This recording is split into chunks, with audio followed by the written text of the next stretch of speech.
going to talk to you about a topic that is very close to my heart, and that's about solo travel. Today's topic is solo travel lonely? Now, if you're watching this video, then there's a high probability that you are already considering traveling alone for many different reasons. You are having difficulty aligning your schedule with your friends. No one wants to go to the same countries that you want to go to. You can't find friends with the same travel style or even the same budget as you.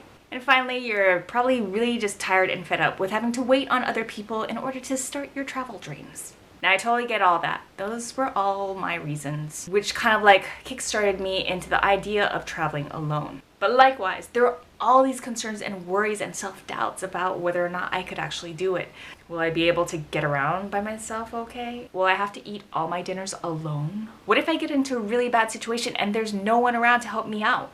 People often think that solo travel is lonely, and I totally get that. That's exactly what I thought when I was considering traveling alone, and that's what kind of freaked me out. That kind of turned me off to solo travel for a very long time. And within that time, I wasted a lot of time when I could have started a whole lot sooner. A lot of people assume that solo travel is lonely because solo equals alone, and alone must mean lonely, right? Well, it doesn't actually work like that. The only part that's actually alone about solo travel is that you're making your own decisions and becoming responsible for those choices on your own. Now, just because you got on a plane by yourself, it doesn't mean that your travels are going to be spent all alone. In fact, when you're traveling alone, your propensity to meet other people is going to be a whole lot greater than if you're traveling with other people. Traveling alone makes me more approachable to others. I'm not as intimidating because I am alone. A lot of people feel more sympathy towards solo travelers, especially if they're female. So there's this tendency for other people to kind of look out for you. Next, you're probably thinking to yourself, but I'm really shy, Chris.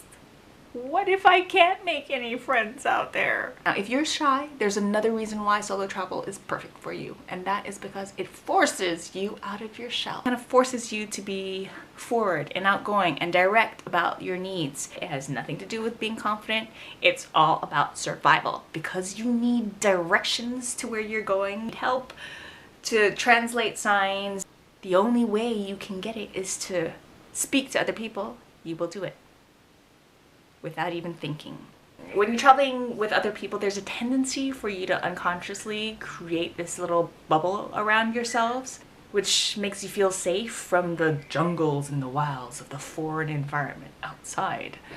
As a solo traveler, I'm befriending my environment. It's the only friend I've got and the only resource that I can reach out to.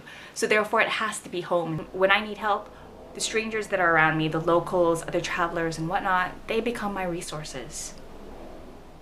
Completely different world. When you make your environment your best friend and your resource, then it creates this broader experience of travel. You become naturally more social.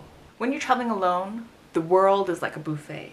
It includes other travelers, it includes locals, it includes different experiences, and you can pick and choose what you want. Maybe I want to travel with this person for that leg of my journey there. That person's going to go and see this site that I really want to see.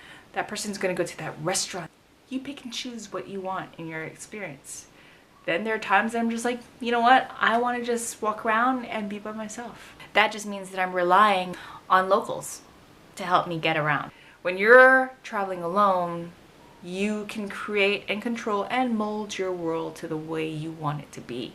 I feel like it's become a huge social life for me. Keep an eye out for my next video where I will share tips and tricks on how to make friends when you're alone on the road. And until then, travel safe, smart, and fun.